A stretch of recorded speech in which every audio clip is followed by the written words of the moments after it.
आखिर क्या हुआ जब भगवान श्री कृष्ण ने अपनी ही पत्नियों को दे दिया श्राप। आप देख रहे हैं भगवत ज्ञान, तो चलिए अब करते हैं ज्ञान की बात। वीडियो में आगे बढ़ने से पहले हमारे चैनल को सब्सक्राइब अवश्य करें और बेल आइकन जरूर दबाएं। साथ ही कमेंट बॉक्स में जय श्री कृष्ण अवश्य लिखिएगा। श्री कृष्ण अपने प्रेम और अपनी लीलाओं के लिए पूरे विश्व में प्रसिद्ध हैं, लेकिन क्या आपको मालूम है कि श्री कृष्ण जो सबसे बेहद प्रेम से रहते थे, उनकी 16,008 पत्नियां जो दिन रात उनकी भक्ति में लीन रहती थी, श्री कृष्ण ने उन्हीं को ऐसा श्राप दे दिया जिसके बाद सब कुछ नष्ट हो गया। द्वारिका जैसी पावन नगरी में श्री कृष्ण के बेटे श्याम से एक ऐसा दुष्कर्म हो गया जिसका कभी कोई अंदाजा भी नहीं लगा सकता था।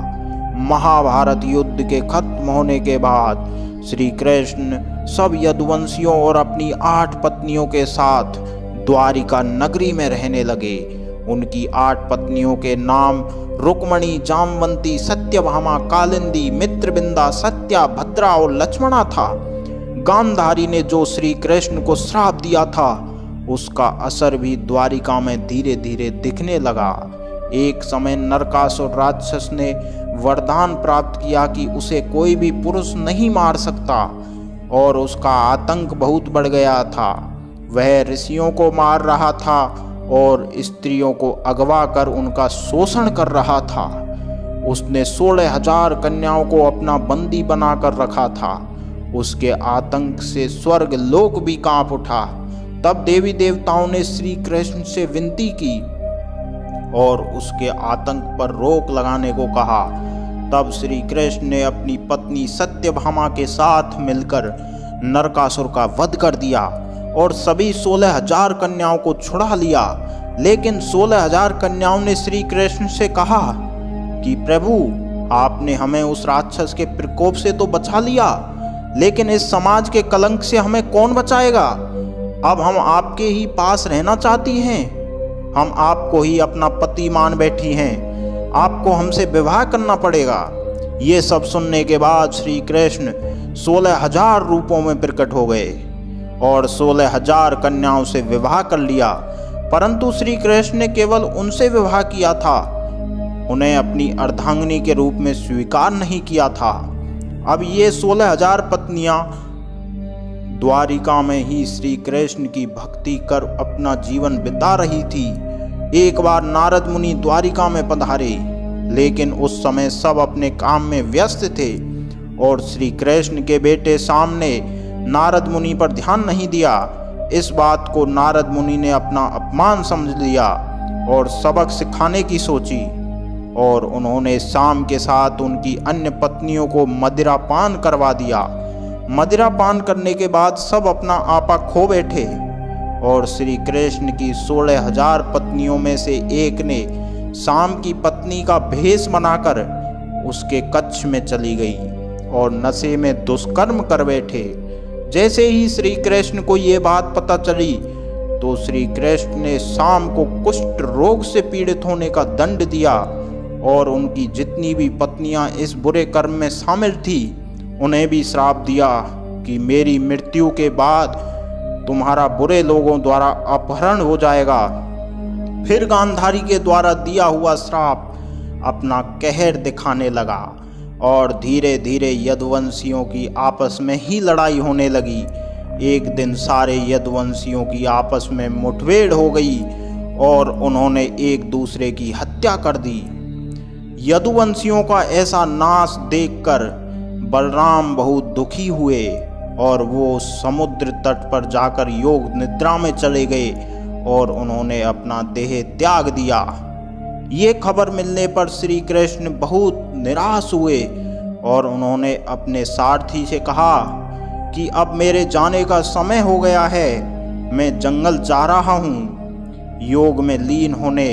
और श्री कृष्ण जंगल जाकर एक पेड़ के नीचे बैठ गए। एक शिकारी आया और उसने श्री कृष्ण के पैर के तिल को मृग की आंख समझकर तीर मार दिया और तीर लगते ही इस बात को बहाना बनाकर भगवान श्री कृष्ण ने अपना देह त्याग दिया और वैकुंठ धाम चले गए। इस बात की खबर अभी उनकी पत्नियों को नहीं थी। जब अर्जुन श्री कृष्ण से मिलने द्वारिका पहुँचे तो उन्हें वहाँ का हाल पता चला।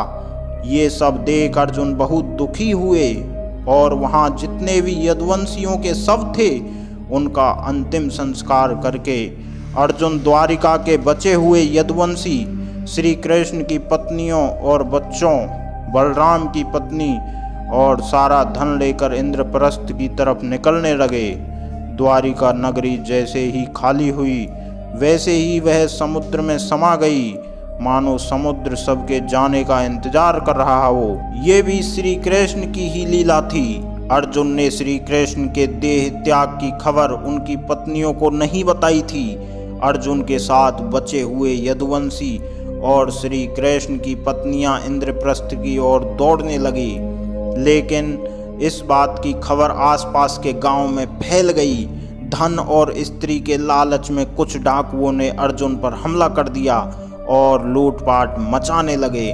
उस समय जब अर्जुन ने अपने शस्त्र उठाए तब उनके शस्त्रों ने काम करना बंद कर दिया और अर्जुन को एहसास हुआ कि उनकी सारी शक्तियां खत्म हो गई है।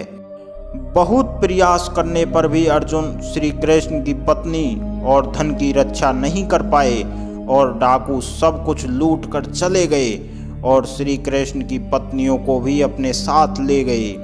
अब केवल बस श्री कृष्ण की 8 पत्नियां और कुछ सेवक ही रह गए थे, जिसे लेकर अर्जुन इंद्रप्रस्थ चले गए। वहां पहुंचकर अर्जुन ने राज्य में सबको अपना स्थान बांटकर अपना कर्तव्य पूरा किया। भगवान श्री कृष्ण के प्रिय पात्र वज्र मथुरा के राजा बन गए।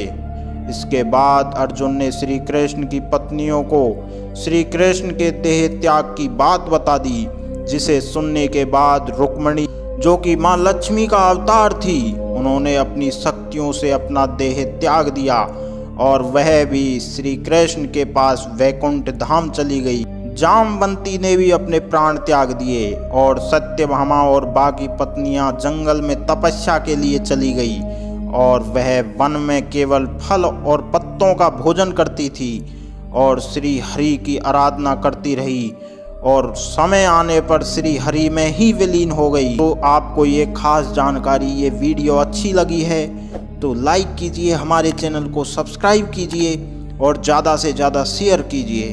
तो मिलेंगे अगली बार एक नई खास वीडियो के साथ। तब तक देखते रहिए संपूर्ण ज्ञान का केंद्र भगवद